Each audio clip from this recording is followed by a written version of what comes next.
Have you ever felt forgotten, betrayed by the people you loved most, thrown into darkness with no way out? What if I told you that your deepest pain is actually the beginning of your greatest purpose? Tonight, let's journey together into one of the most breathtaking stories ever told. The story of a young man named Joseph, his story of betrayal, suffering, patience, and a destiny that no one could stop. Welcome back, beloved. Take a deep breath, find a comfortable place, and let your heart be still. Tonight's story comes from the book of Genesis, chapters 37 through 50. It is a long journey, but every step of it carries a message meant just for you. The story of Joseph is not just an ancient tale. It is a mirror, and when you look into it, you might just see your own reflection. So let us begin. Gentle, warm tone, our story begins in the land of Canaan, where a man named Jacob lived with his 12 sons. But among all his sons, Jacob loved one above the rest, a young boy named Joseph.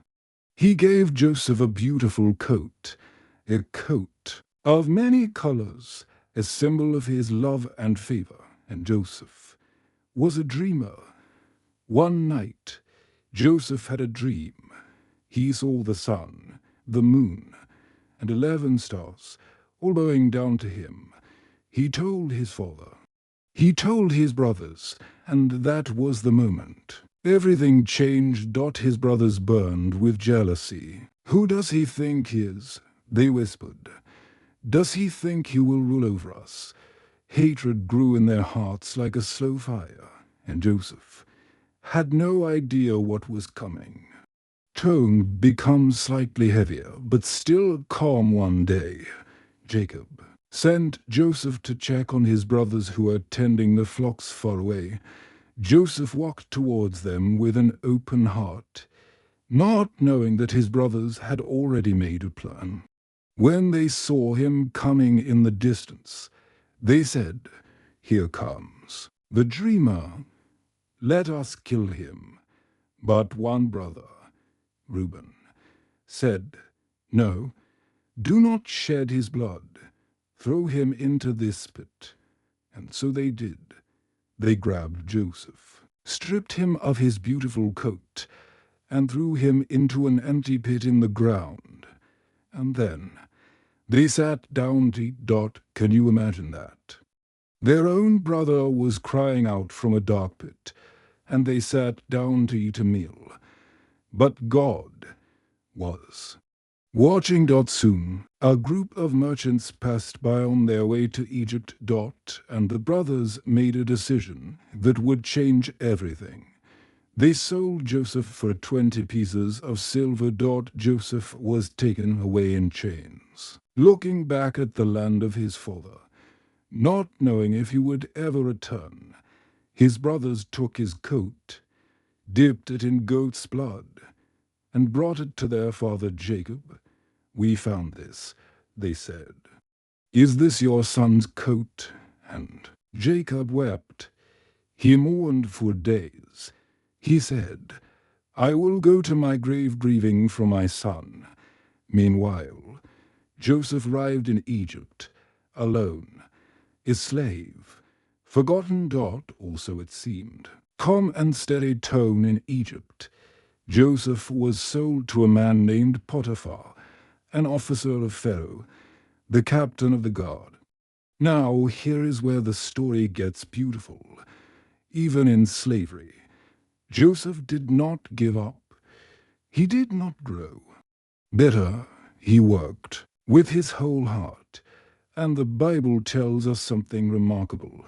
The Lord was with Joseph. Whatever Joseph did prospered.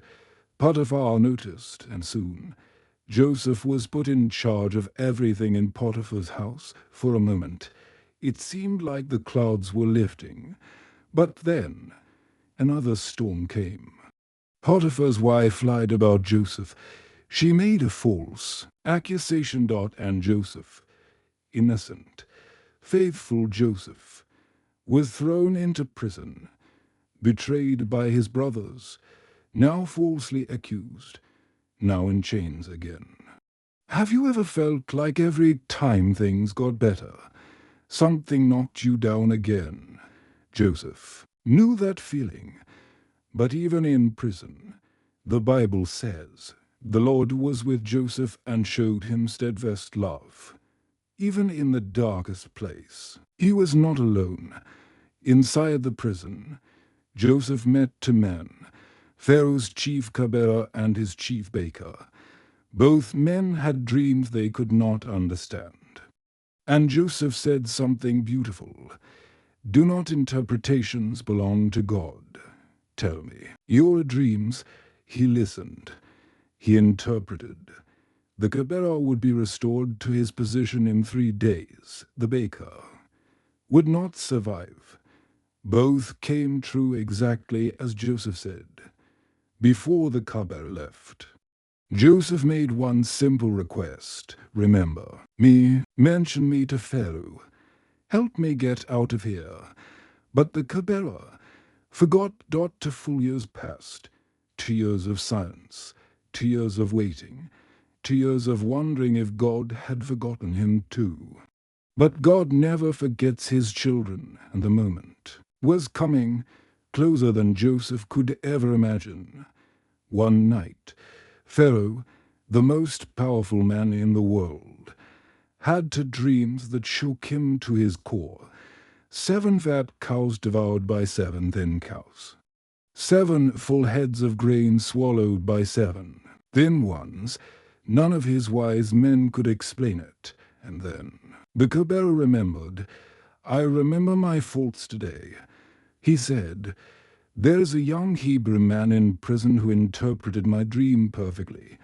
Joseph was brought out of the prison.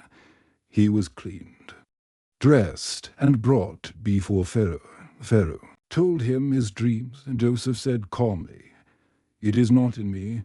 God will give Pharaoh a favorable answer. 7 years of abundance are coming, followed by 7 years of severe famine. Store the grain now. Pharaoh looked at Joseph and said something extraordinary. Can we find anyone else like this man? One in whom is the Spirit of God. And in one single moment, Joseph went from prisoner to the second most powerful man in all of Egypt. Pharaoh placed his own ring on Joseph's finger. He gave him fine linen robes, a gold chain round his neck, a chariot, and a name of honor. The boy thrown into a pit by his brothers now ruled a nation. God had not forgotten, not for a single day. Years later, the famine came to every land, including Canaan. And Jacob sent his sons to Egypt to buy grain. They came and bowed before a great Egyptian ruler, not knowing it was their brother Joseph. Joseph recognized them immediately. His heart must have trembled. These were the men who threw him in a pit, who sold him, who made his father weep. He had every reason to destroy them. But when Joseph finally revealed himself, he wept so loudly that the whole house heard him. He said, I am Joseph. Is my father still alive? His brothers were terrified. But Joseph said, do not be distressed or angry with yourselves. It was not you who sent me here, but God. He sent me ahead of you to save lives. He embraced his brothers. He wept on their necks, and he forgave them completely. This is the heart of the story. Not the palace, not the power. The forgiveness. Beloved, wherever you are tonight, if you feel forgotten, remember Joseph in the pit. If you feel falsely accused, remember Joseph in the prison. If you feel like your dreams have died, remember that God's timing is never late. The same God who was with Joseph is with you Every trial you are going through is not the end of your story. It is preparation. Rest tonight in that truth. Thank you for watching. If this blessed you, please like, share, and subscribe. And remember, you are never alone. Good night, and God bless you.